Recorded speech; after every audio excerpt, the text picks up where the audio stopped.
Hey everyone, hope you're having a good week and getting along with the first couple projects okay and enjoying the class. Um, this is assignment number 2 in the shape project. It deals with intersecting lines. The things that we're going to get out of this project are those same principles that we discussed early on with composition, form, negative space, positive space, line weight, and of course craft. This one is pretty simple. It's just pretty much like the one that we did before here. As you can see, I'm just going to use my original drawing from assignment 1. Because there's not a whole lot of changes. So I'm just going to describe quickly, again, some of the basic principles for working. As you can see, my space is clear. I have good lighting. We're using the micron pens again. Don't forget to tape down your, get my tape here. The board that you're working on, that way it doesn't move around. So again, just tape it down here. I'm not going to tape down all 4 sides just to save tape, but do that on the top and bottom, left and right. You'll be good to go. So I'm going to use the triangle again. It's hard to see, but it's just faint lines. Again, remember when you're drawing to use that 4H pencil so you're not getting any interference. And then all the work should be done with the microns. Some people ask sometimes about outlining the border. I would prefer not. It looks really nice when at the end you erase it, although you can't see it here. You'll have faint pencil lines on your outlines of the border. So I like when the negative space almost goes into the border here. And if you put, your pen here and you draw a line, it's going to block that nice flow into the border. And it's just those little things that make a difference when we're making our designs that are going to make the page look cleaner, and it's just going to look a lot better overall.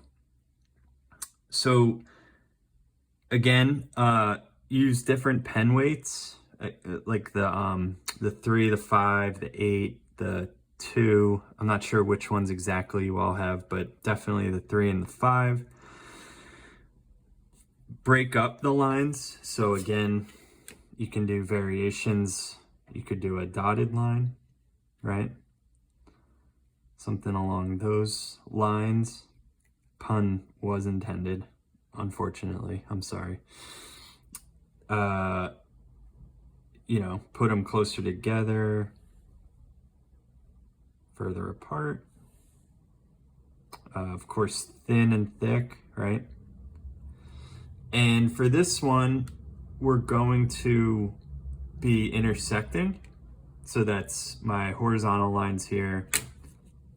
And we're going to add vertical ones. Again, when you make your lines, make sure that your edge of your ruler or your straight edge is in line with the border of your paper. So you're not getting crooked lines as you go up and down the page. So just be conscious of that. So again, I'm just going to do something like this, pretty simple.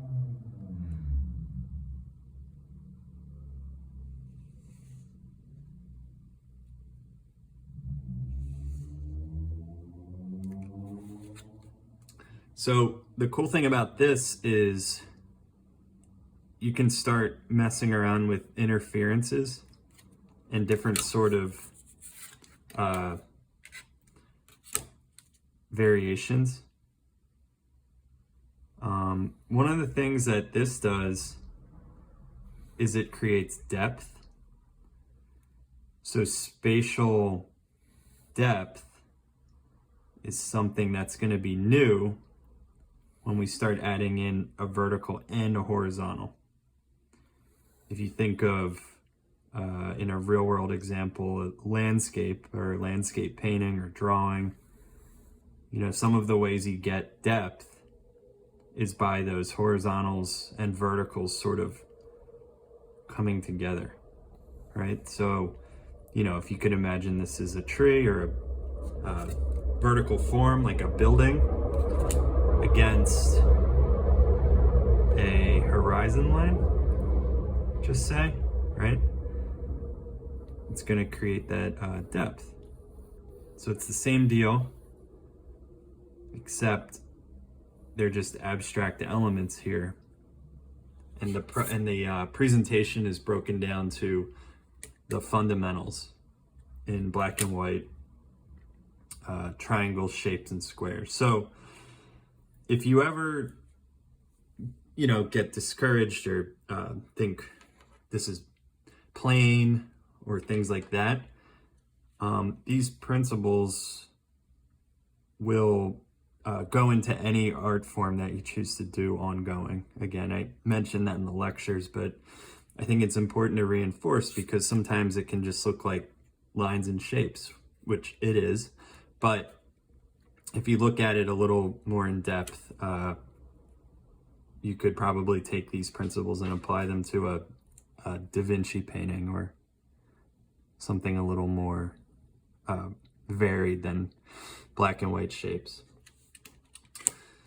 So make sure to keep your lines clean, your craft good, focus, take your time, don't rush. It shows when you rush. And that should be it. So good luck.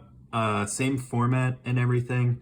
And the instructions are all on Canvas as well. So take care.